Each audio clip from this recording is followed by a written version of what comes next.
देख रहे हैं सुदर्शन न्यूज।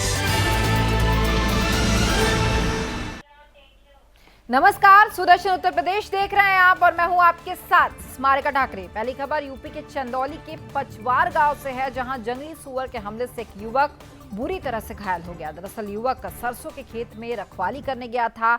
उसी समय एक युवक पर जंगली सुअर ने हमला कर दिया। हमले में एक युवक गंभीर रूप से घायल हो गया है। घायल युवक जोर जोर से चिल्लाने लगा कि तभी आवाज सुनकर आसपास के लोग मौके पर पहुंचे। जब तक गांव के लोग मौके पर पहुंचे तब तक हमला करने वाला जंगली जानवर वहां से भाग निकला था। आनन फानन में गंभीर अवस्था में युवक को जो है अस्पताल में लाया गया, जहां उसका इलाज चल रहा है। फिलहाल गांव के लोग अपने स्तर पर जंगली जानवर की तलाश में जुट गए। मालूम नहीं था। जहां एक और केंद्र सरकार बेटी बचाओ और बेटी पढ़ाओ का नारा देकर पूरी तरह से देश की बेटियों को बचाने और सुरक्षित रखने के लिए वचनबद्ध है, तो वहीं कुछ ओझी मानसिकता का परिचय देने वाले भेड़िए मासूम बच्चों को जन्म लेने पर ही आज भी सरकार के नियमों और कानूनों की धज्जियां उड़ाते हुए साफ नजर आ रहे हैं। इसका जीता जागता मामला जो है वो बरेली के तहसील थाना मीरगंज क्षेत्र के गांव पैगान गला से निकलकर सामने आया, जहां परिवार के एक व्यक्ति ने अपने घर में जन्मी बेटी को लेकर अपनी ही पत्नी के साथ न केवल मारपीट की, बल्कि मासूम बच्ची के जन्म लेने से बौखलाए जाने पर हैवान बने आरोपी पति ने अपनी ही पत्नी पर गुस्सा उतारकर उसे लहूलुहान कर डाला। ग्रामीणों ने इस भयानक घटना की सूचना पुलिस को दी। पुलिस ने पीड़िता के पिता और की ओर से आरोपी दामाद और उसके परिजनों के खिलाफ रिपोर्ट दर्ज कर ली है और आगे की कार्रवाई में अब पुलिस जुट गई है। वैसे तो हम दिल्ली रहते हैं, लेकिन गांव हमारा यहीं पे अनंतपुर की गोटिया। अच्छा। मेरी मम्मी को मेरे से बुलवाया जबरदस्ती की, बुला के अपनी मम्मी को काम करवा ले। यहाँ तेरा लड़की हुई, तेरा काम कौन करेगा? मैंने मम्मी को बुला लिया, मैं मम्मी आ जाओ। और फिर मेरे से कह रहा तलाक दे, कल से लगातार। तो मैंने कहा मैं तलाक नहीं दूंगी। मम्मी ने मेरी एक दो बातें सुना दी कि तलाक क्यों देगी मेरी बेटी। उसी बच्चे में खुंदक में आ गया, मेरे से कह रहा तलाक ले दे दे दे दे। तो मैंने परेशान होकर कह दिया हाँ मैं तलाक दे दूंगी। दामाद का क्या नाम है? सतीश। सतीश कहाँ के रहने वाले हैं? नलंगरिया। नलंगरिया के। कब से ये आपने शादी कब की? 22 अप्रैल को। 22 अप्रैल को। फिर तब से यही मारपीट चल रही है? मारपीट चल रही है, काफ़ी हो रही थी। हैं? तभी हमें अभी कोई बात नहीं। जो रात जो घटना हुई है ये आपको कैसे अवगत कराया गया? ये तो जब इसने घरवाली मेरी आई हुई थी यहाँ पर, हैं? तो उसने गाँव वालों को फोन से करा, फोन छीन लिया अगले ने।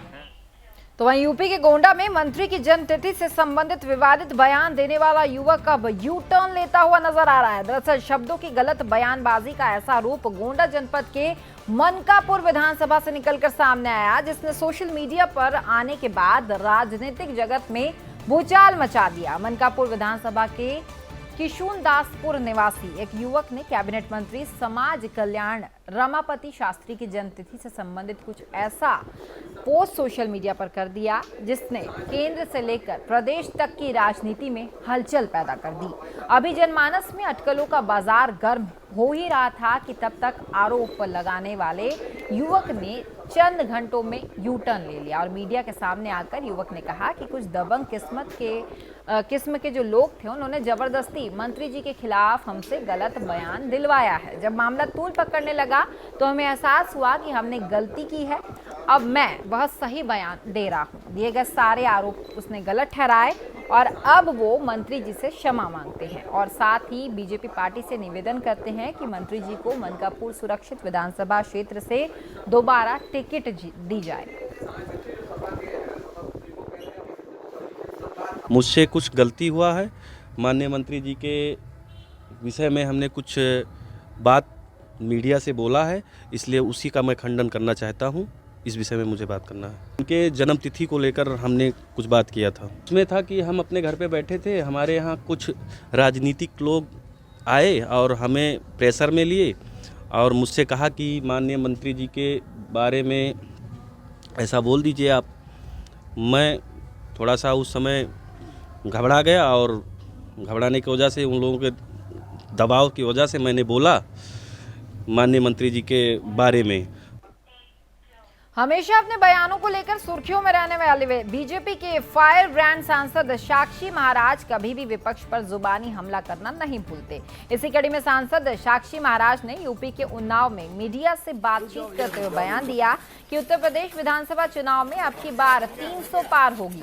बीजेपी 300 से भी ज्यादा सीटों पर विजयी होगी। वहीं साक्षी महाराज ने अखिलेश यादव पर निशाना साधते हुए कहा कि पाकिस्तान के लिए अखिलेश के अंदर प्रेम नजर आता है। तो वहीं सांसद साक्षी महाराज ने बीजेपी सरकार में रहे मंत्री स्वामी प्रसाद मौर्य के बीजेपी छोड़कर सपा में शामिल होने पर कटाक्ष करते हुए कहा कि स्वामी प्रसाद मौर्य बेटे को टिकट नहीं मिला, बीजेपी को छोड़कर सपा में वो चले गए, वहां भी टिकट नहीं मिली। चुनाव इस बात को साबित करेगा कि जनता किसके साथ है, भागने वालों के साथ है या फिर साथ देने वालों के साथ है। साक्षी जी का चित्र है। साक्षी जी अब की बार 300 पार, 300 पार। अब पाकिस्तान के बाद अखिलेश के अंदर प्रेम है, इसका उत्तर तो अखिलेश ही दे सकते हैं। मैं बिल्कुल हमारे बहुत करीबी रहे हैं। पहला चुनाव हमने उनको लड़ाया है, लेकिन मुझे लगता है अभी उन्हें राजनीति में सीखने की आवश्यकता है। जब आदमी किसी स्वार्थ में घिर जाता है तो वो औचित्यहीन हो जाता है। राहुल बोस माननीय स्वामी प्रसाद जी का हम बहुत सम्मान करते थे, लेकिन बेटे को टिकट न मिलने के कारण भाजपा छोड़ के सपा में चले गए और वहाँ पर भी उनके बेटे को टिकट नहीं मिली। स्थिति उससे भी ज़्यादा खराब हुई, लेकिन उसके बावजूद भी भारतीय जनता पार्टी राष्ट्र की राजनीति करती है और इससे सारे के देश की जनता जो वोटर है वो अभिभूत है। तो आने वाला चुनाव इस बात को बखूबी साबित करेगा कि हिंदुस्तान की जनता किसके साथ है, भागने वालों के साथ। तो वहीं यूपी के महोबा जिले में विधानसभा चुनाव के नामांकन के तीसरे दिन दोनों विधानसभा सीटों से एक प्रत्याशियों द्वारा नामांकन पत्र दाखिल किया गया है। इस दौरान चुनाव आयोग और कोविड नियमों का पालन करते हुए नामांकन स्थल पर सिर्फ 2 ही लोगों को जाने की अनुमति दी गई। महोबा मुख्यालय के कलेक्ट्रेट में विधानसभा चुनाव का नामांकन दाखिल किया जा रहा है, जिसको लेकर सुरक्षा के भारी इंतजाम भी किए गए हैं।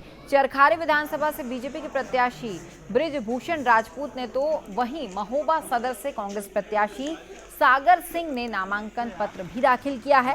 इस दौरान उन्होंने कहा कि चुनाव आयोग के नियमों का पालन करते हुए बड़े ही शालीनता से आज नामांकन पत्र दाखिल किया गया है और युवाओं द्वारा अपना निर्णय भी ले लिया गया है। 20 तारीख को वोटिंग होने वाली है और 10 मार्च के परिणाम में बीजेपी भारी मतों से विजयी होगी। आज मेरा पहला सेट दाखिल हुआ है। बड़े ही साधारण तरीके से चुनाव आयोग के दिशा निर्देशों का पालन करते हुए शासन प्रशासन को कोई दिक्कत ना हो और पब्लिक का ये ध्यान रखते हुए कि कोरोना गाइडलाइंस का कोई उल्लंघन ना हो, मैंने बड़े ही साधारण तरीके से आज पहला सेट अपना दाखिल किया है। और ये इंतज़ार रहेगा कि अन्य सत्ताधारी पार्टियां या विपक्ष की बड़ी पार्टियां किस तरह से अपना नामांकन करती हैं।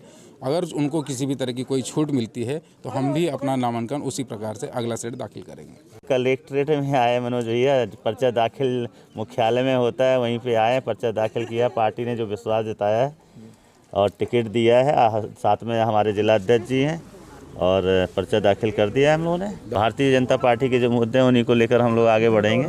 जो हमारे मोदी जी के, हमारे योगी जी के जो विजन है, मिशन है और जो विकास की गंगा बहाने का जो पार्टी ने वादा किया है उसको लेकर हम लोग पूरा।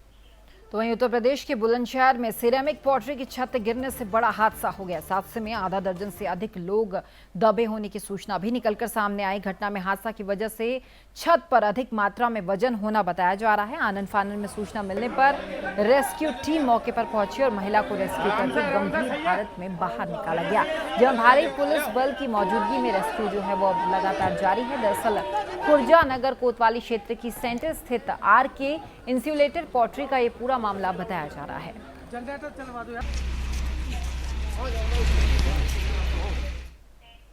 फिलहाल इस बुलेटिन में इतना ही। प्रदेश की सभी खबरों के लिए आप देखते रहिए सुदर्शन उत्तर प्रदेश। नमस्कार।